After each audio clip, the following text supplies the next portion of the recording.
Facing a potential prison sentence, Sean Rodas, a man living with severe mental illness and extreme poverty, pleads with a judge for a second chance. In a heartbreaking testimony, he reveals he survives on just $20 a month for food and was exploited for a place to stay. The state of Texas, however, is opposed to probation due to the massive amount of drugs involved. Will the judge show mercy, or will the sentence be as severe as the crime? This is the tense moment his fate is decided.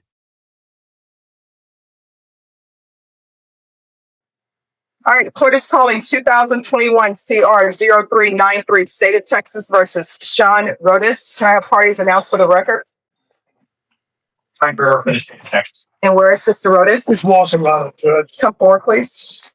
Michael J. Sawyer for the defense. And are you Mr. Rodas? Yes, ma'am. Yes, sir. All right, you entered a plea on April 18th of no contest and applied for deferred adjudication. The state is opposed to your application. The state is proceeding on the lesser included offense of possession with intent to deliver controlled substance, Philly Group 1, 4,200 grams. Have both parties had a chance to review the PSI report state?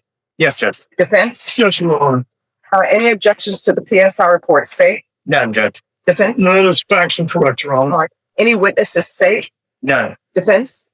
Sean Rodas. All right, Mr. Rodas, can you raise your right hand for me, please? You solemnly swear or affirm the testimony you give will be the truth and nothing but the truth, so help you God? Yes. All right, you can lower your hand if you just state your name for the record, please. Sean Christopher Rodas. All right, defense? Sean, how old are you? I'm 42 years old. And the judge has before her is called a pre-sentence investigation. They looked in your background, your education, your life, criminal history, a lot of personal information about it. All this information is put together, submitted as the judge has had a chance to review. But it says that the judge already knows all about you.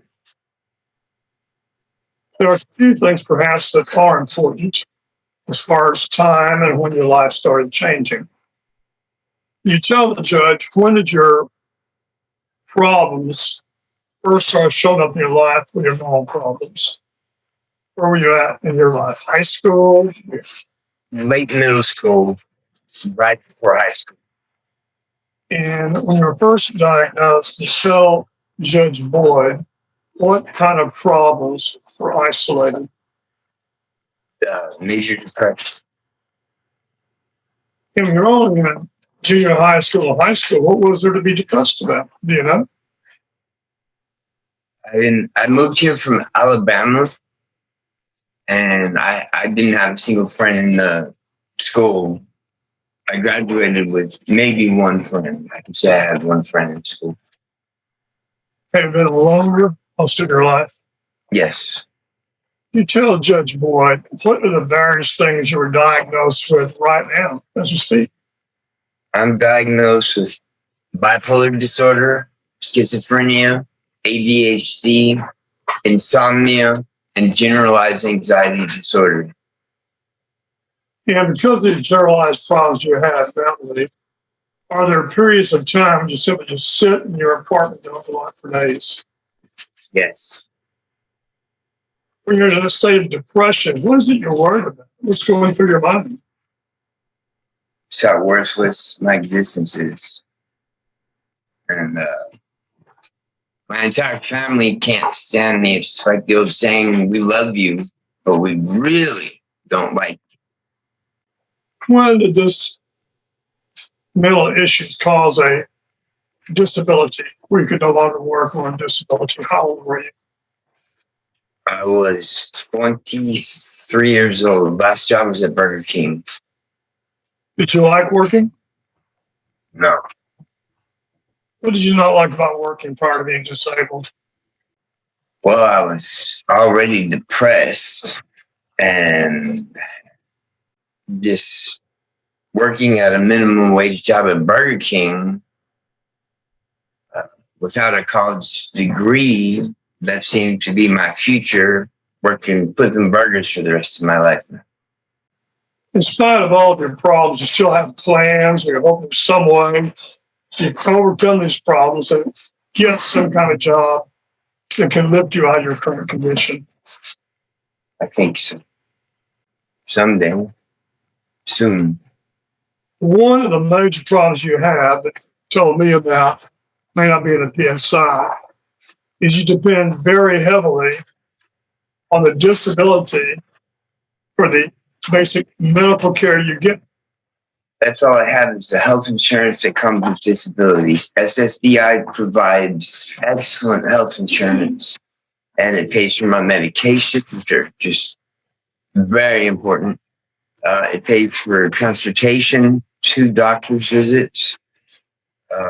It pay in case of an emergency. It pays for ambulance rides. It pays for inpatient care. It pays for anything medical, basically. Now, you're before the court on a very serious charge. You know that. Yes, I'm. Yes.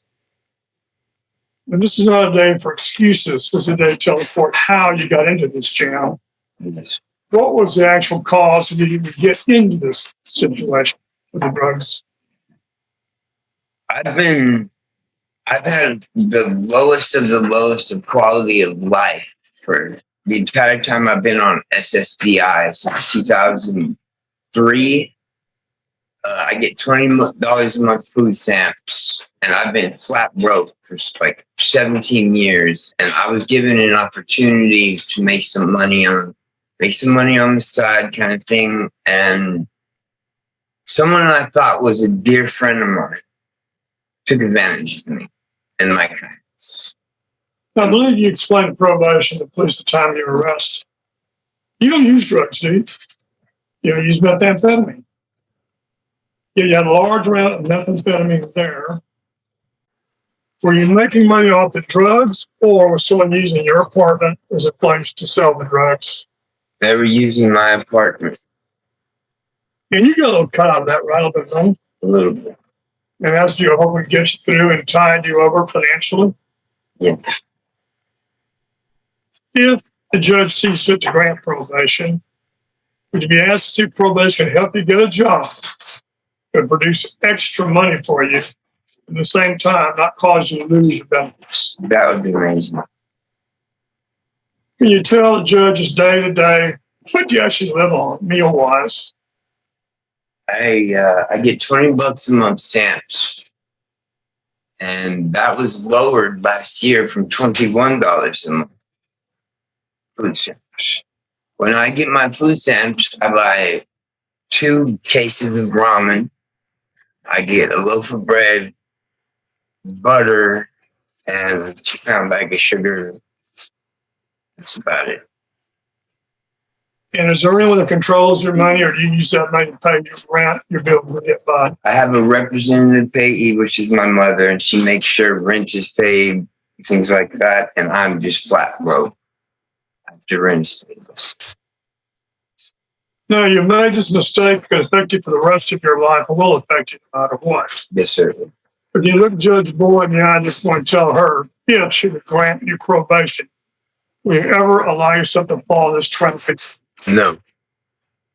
At the end of the day, did you benefit from this or take a huge loss out of this? A huge loss. You didn't have much to start with, did you? No, I did not. And even today, you get around the bus, do you not? The bus. I had, through my disability, I get a reduced fare via bus card. I have it in my wallet right now. Yeah. You've been on probation before, you know how it works. They said, The judge may impose any conditions that she thinks are necessary and fit, may help you and benefit. You look at Judge Boyd now, I just want to tell you whatever conditions she imposes upon you today, no matter what they are, you're willing to do those. yes, To demonstrate to the court you'll abide by all the conditions of Yes. probation. yes, no problem. Do you ever see yourself in a situation back here in front of Judge Boyd again? I'll never be here again. No matter. You want to saw I had all pass the witness. Nothing from the state, Your Honor. Nothing further, Your Honor. All right, Mr. Rodas, here's your issue. Okay. And this is what the problem is. Yes, ma'am. The problem is the amount of drugs, and I'm not the person who took this plea. I believe it was Judge Angelo. That's correct, Your Honor. And I reviewed the stipulations that were entered into. And the amount of drugs was 652.63 grams. Yes, ma'am.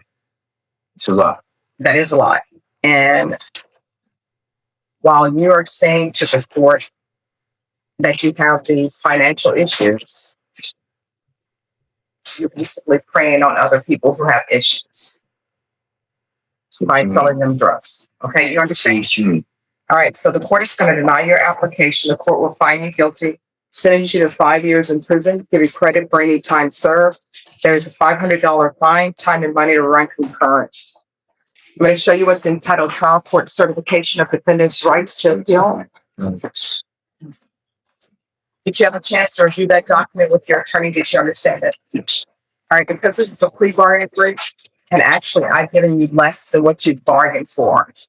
You do not have the court's permission to appeal. Because this is a felony conviction, you're not allowed to own or possess any weapons or ammunition. If you have a question over what a weapon or ammunition is, your attorney will let you know. All right, thank you. Thank you. Thank you. Yes, your thanks.